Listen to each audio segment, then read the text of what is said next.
Welcome to Al Bernstein Unplugged Unboxing. In a 40-year Hall of Fame career, Al has chronicled some of the greatest moments in boxing history. On this podcast, you get to hear him expand on those memories and talk about the current news in the sport of boxing.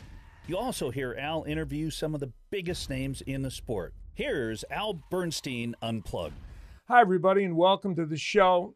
On this episode, we're going to have a nice chat with one of the top 122-pound contenders in the world, Raeese Aleem. And to offer a different perspective than we might normally do, we're also going to include in the interview Marshall Kauffman, who is the promoter, the head of King's Promotions, who promotes Raeese Aleem.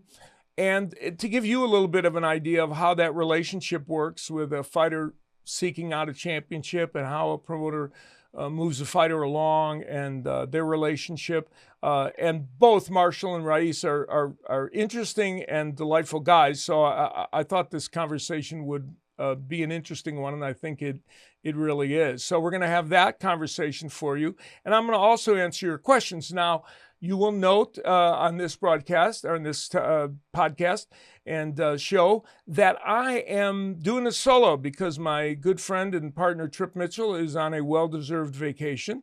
So we will miss him on this show, but I will do my best to carry on without him. And first up, let's delve into one of the questions that we have. Here's question number one. Who did you most look forward to covering in a boxing ring? Who is the fighter that you couldn't wait to commentate on? Well, I can tell you that as I scanned my mind when I saw this question, the fighter that popped into my mind was Diego Corrales.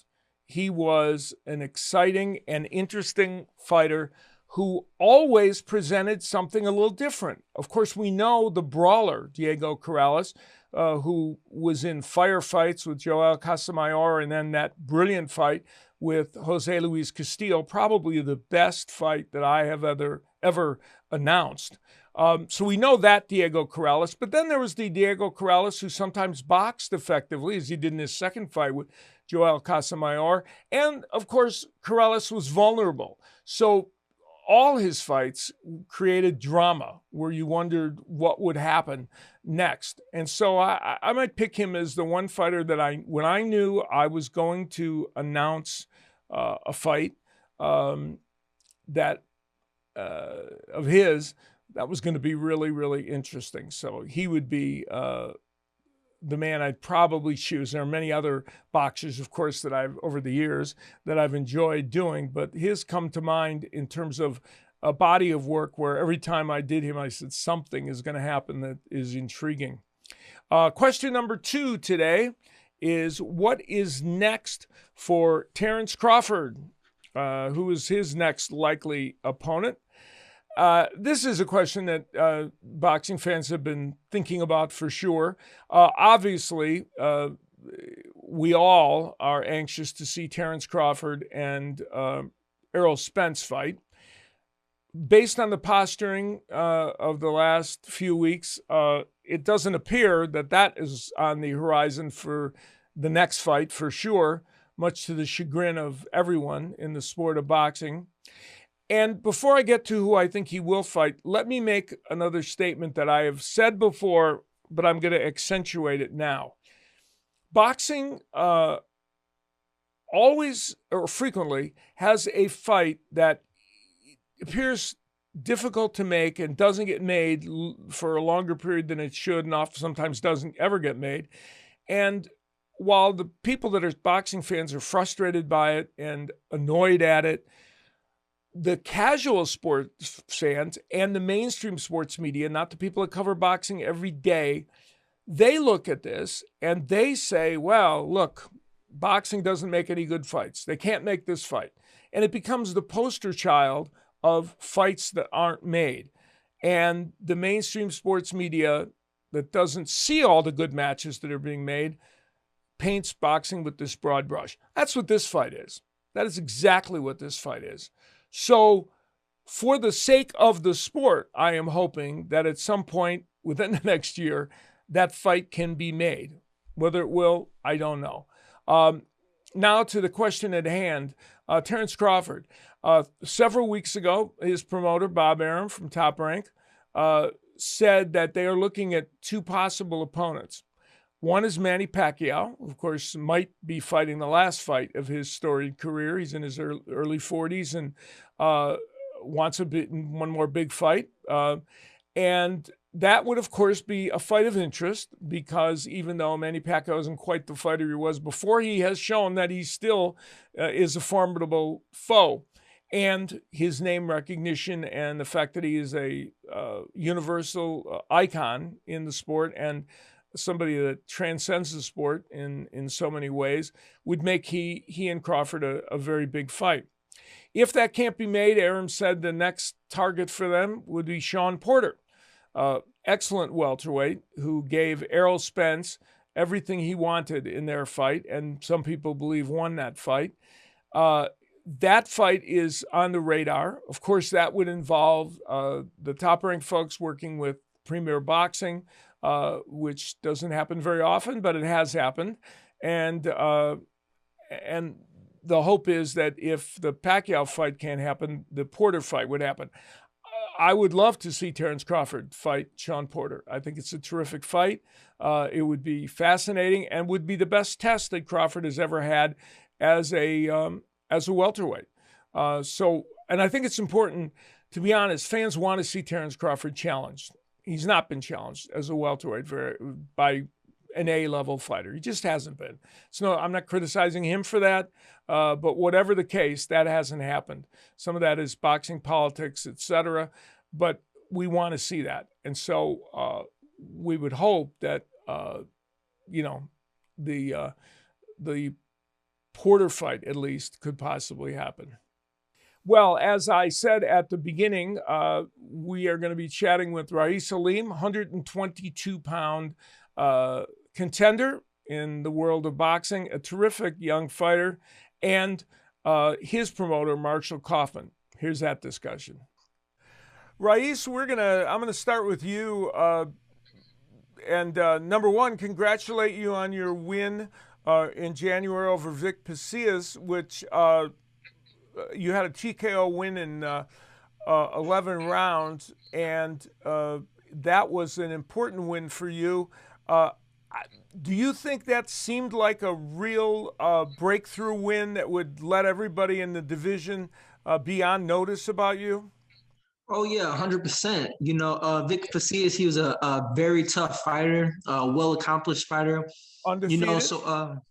For me to go in there and dominate and get the win the way I did, that speaks volumes.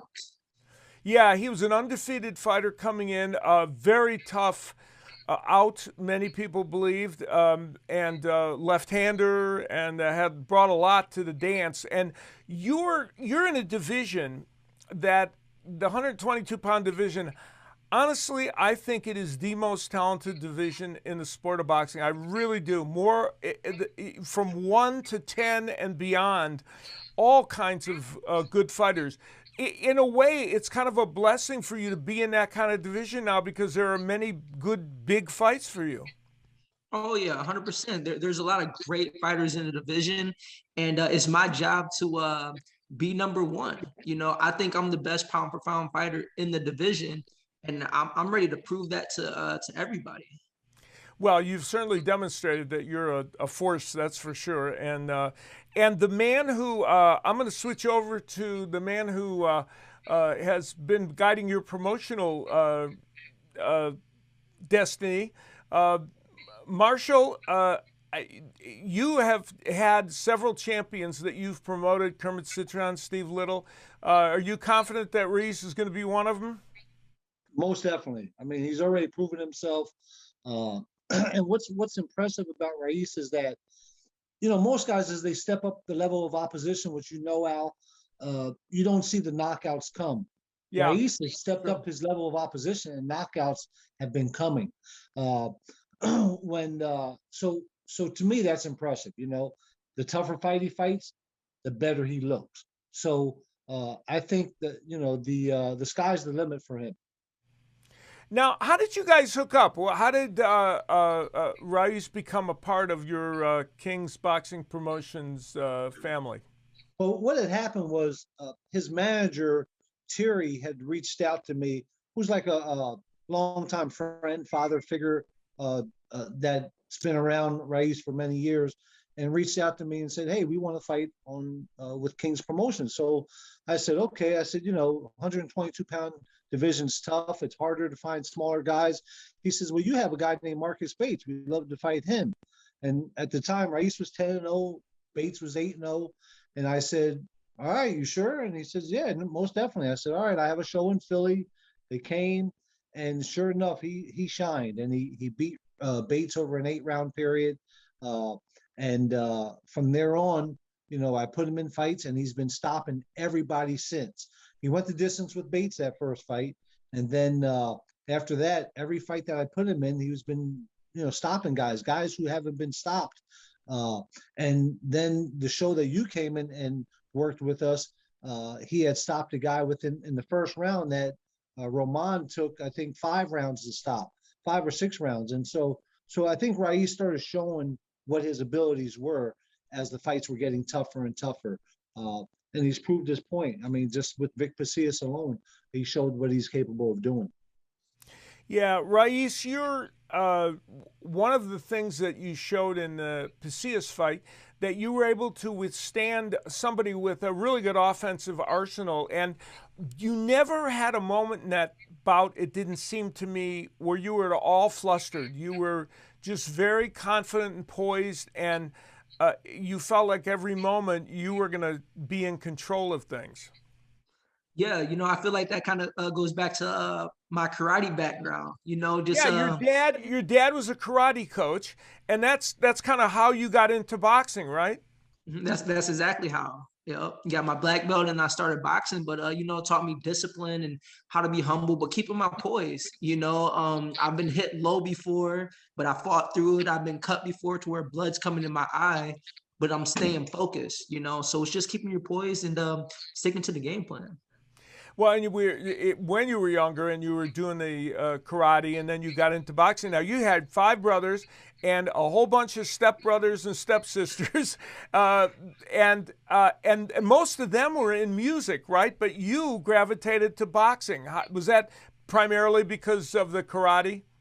Yeah. I've been involved in sports my whole life, but once I went to the boxing gym, it just stuck. I at the time I sparred the best kid at the time, and I beat him up, and that was like my first day in the gym. So I just kind of stuck with it, and boom, here I am knocking on the door to a legit world title.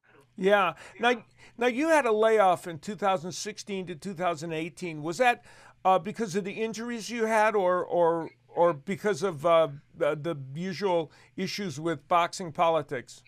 I think it was boxing politics. I fought my first undefeated fighter when I was 3-0, and after that, nobody would fight me.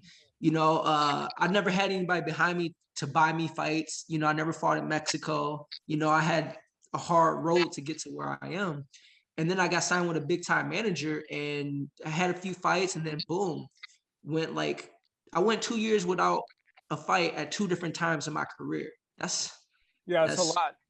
Yeah, that's extremely hard.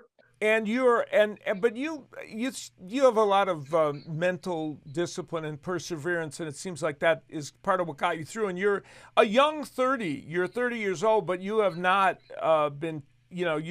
You've not been in wars. You've not taken punishment, and so I would think you feel like you're at a good stage where you're poised for some good things.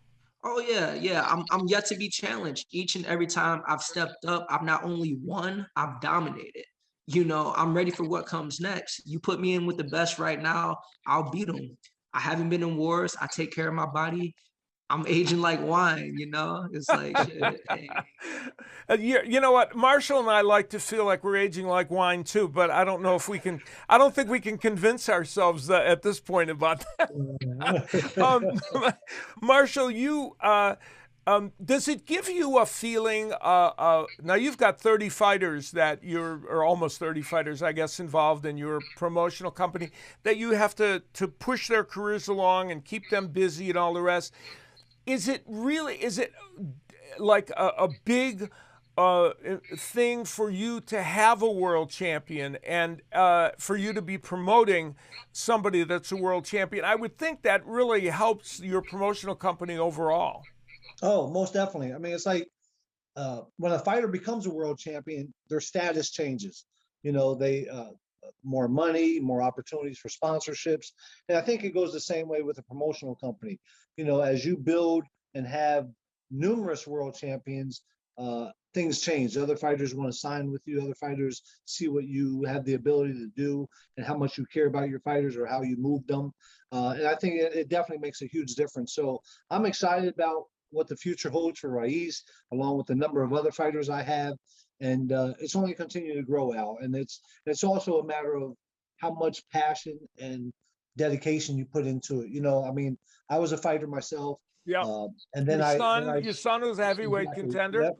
And I became a coach then and started training fighters. And I went from training to being a manager to being a promoter. And I think whatever you do, whether it's from boxing to being a trainer to being a manager, you have to have passion for it. And you have to want to be your very best. And not just for you, but for the team, for everybody that's involved.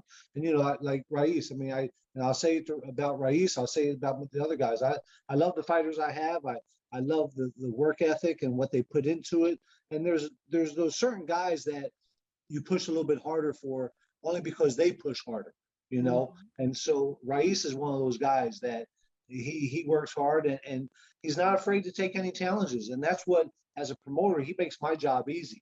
You know, it's not like I have to pick and choose who he fights. He wants to fight the best because he wants to be the best. And right now, I believe that he is the best at 122 pounds in the world. So let's talk about what's next for him. Number one, have you guys looked at what the challenges do you now? He's rated number 2 by the WBA, and actually number 1, Al. Oh, number 1. I'm sorry. Okay, that's right. He moved to number 1 because of the win he got. Sorry. So he's right in line for a world title. Where do you think that world title shot will come for him? Well, you know, of course, we work closely with PBC and Al Heyman. So we're looking at possibly July. As I had some conversations today about it. And who it is, I'm not quite sure. I think Figueroa is going to actually move up and move out of the weight division altogether. Oh, really? Yeah, so I don't think Figueroa is going to be there at 122. I think he'll probably move up to 126. And with Raeese there, I don't blame him for moving up. You know, but in my opinion, I think the other fighter that's in that division that is probably one of the other ones on the same lines as Raeese, that would be Stephen Fulton. Fulton's a very good fighter, very well conditioned, you know, and he can fight. He can box. He just don't have the punch that Raeese has, and I don't think he can take it like Raeese can. So, and that being said, I just think Raeese is the best fighter in that division. You know, there's a couple of other ones in there that are tough, but I don't think any of them on the same ability as Raeese. Raeese can box southpaw, orthodox, either way. And I think what separates Raeese, and you know, Al, you've been watching fighters for years. He not only does he have fast feet and not only does he have good punching power and fast hands, he has fast feet to go with it. And he always keeps himself within the perfect range. And I don't know if that comes from his karate background or what, but his feet are amazing. Yeah, and that's true. And now you mentioned Stephen Fulton. Does that mean Raeese could challenge him for his title that he just won against Leo? Most definitely. You know, do you think in July? Do you think July will be a title shot? Yes. Oh, yes, okay. I do. I really do. That's great. You know, so it's, you know, we're excited about it. You know, we really are. We want to make things happen. I didn't even get to tell Raeese about that yet. So he's learning about it right now as we're talking. That's great. Raeese, that feels pretty exciting to you, huh? Oh yeah, it feels good. You know, it's been a long time coming. I've been knocking on the door for a while. Every fight that I've been in, I train like it's a world title fight. You know, that's why I'm able to perform the way I do, you know, so I'm just ready to reach that next level and put on a great performance.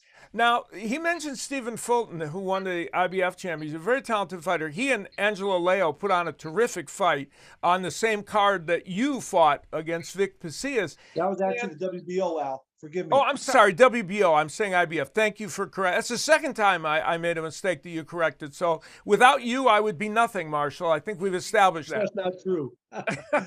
But yeah, so his title, Raeese, would be an interesting one. When you look at Stephen Fulton, now he fought a different fight against Angelo Leo than some people thought he would. He was standing in there with Angelo Leo. The question is, I guess, and you probably have an opinion on this, if he fought you, would he be able to do that, fight as an offensive fighter like that?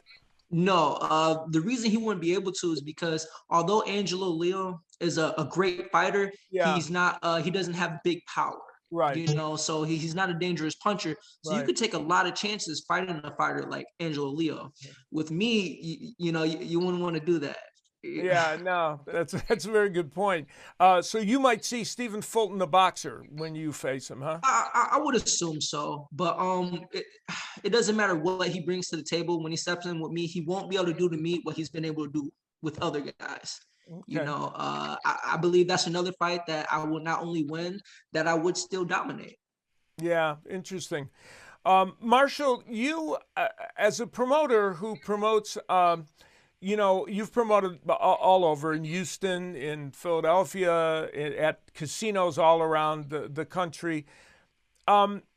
These last months have been very challenging. You know, even when boxing came back, it came back for TV. It didn't come back for the mid-level shows that you need to keep those 30 fighters active and to make money for your promotions. How challenging has this period been for you? Without a doubt, very challenging. Very challenging. So, you know, and if it wasn't for my relationship with PBC, who knows if Raeese would have been able to fight, or, you know, Michael Coffey, and some of the other guys I have that have fought on those stages. My son. So, you know, so I'm very fortunate and thankful for my relationship that I have with PBC. But so it's been challenging. It really has been.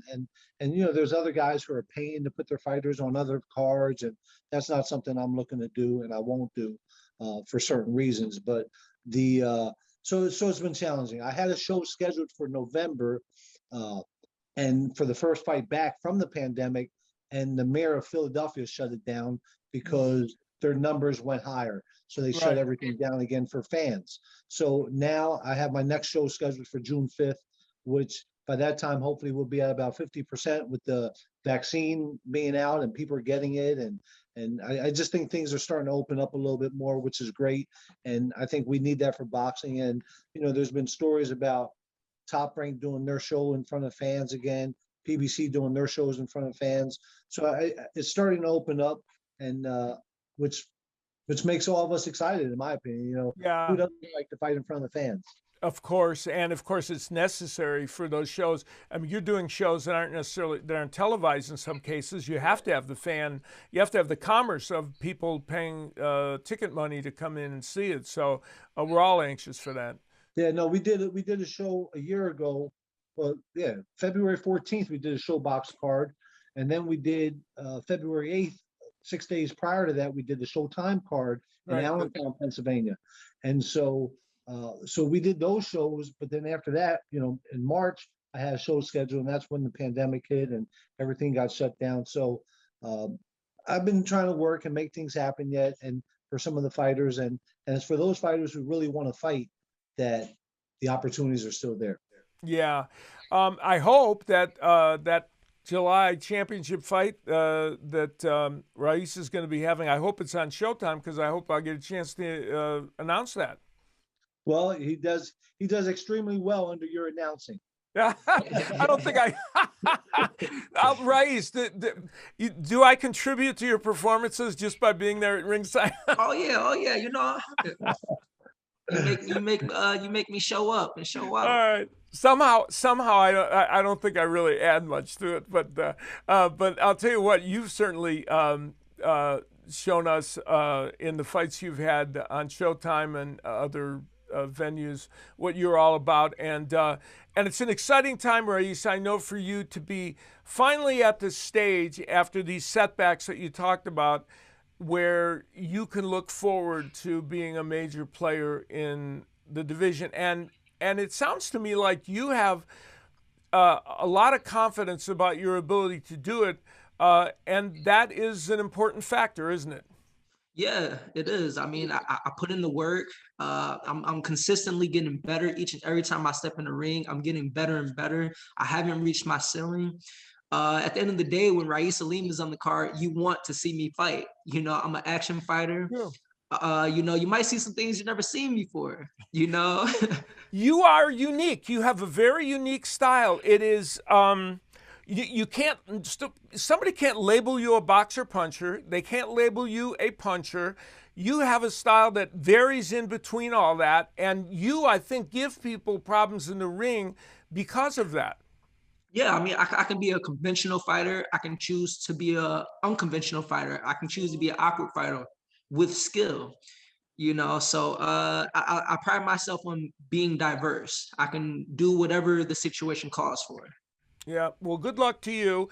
I appreciate you taking the time. I'm happy that you're going to get a chance, hopefully, in July to fight for a world title. That'll be very, just be a terrific opportunity for you, and will further enhance that 122-pound division, I'm sure, because all the champions in that division are superb fighters, and you're a great fighter, so whichever one you would face, it would be good. And Marshall, I wish you the best in your promotional activities coming up. Thank you, Al. I appreciate it very much, and we always look forward to seeing you. All right, it's great. Well, likewise, feel the same way for sure. And Raeese, good luck to you in your coming championship fight. All right, thank you. All right. So that was the conversation with Raeese Aleem and Marshall Kauffman. I think you can see Raeese is a very confident young man, but an ingratiating one. He is great to talk with, and that confidence is what is pushing him to the top in the sport of boxing. And we'll see if he becomes a world champion, and if that opportunity that presumably is going to come in July will lead to that championship. We are going to have as our next guest on the show, one of our next guests, a former boxing champion, Regis Prograis, is going to be joining us. He, of course, was a 140-pound champ and hopes to be again. He is going to be fighting Ivan Redkach on the April 17th Triller Fight Club card, which is co-promoted by Triller, and also its co-creator is Snoop Dogg, who, of course, we had on this show talking about that card. And the other fight on that card, the main fight, is going to be Jake Paul and Ben Askren. That is, Ben, of course, is a former MMA star, and he will be fighting Jake Paul, the YouTube personality turned boxer. Ben is going to also visit with us on our next episode and chat with us about that fight and how he's making a transition into a different sport. So we hope that you'll join us. We also hope you'll check out a friend of ours, his channel, his YouTube channel, Tom Yankello, who has a fine YouTube channel called World Class Boxing with videos that are not only informational and instructional, but also tell you something about the sport of boxing overall and how it is practiced by both amateur and professional boxers. Well, we will. I want to thank Raeese Aleem and Marshall Kauffman for joining us on this show. Thanks to the Let's Do Something production folks for making this show possible, and we will see you next time.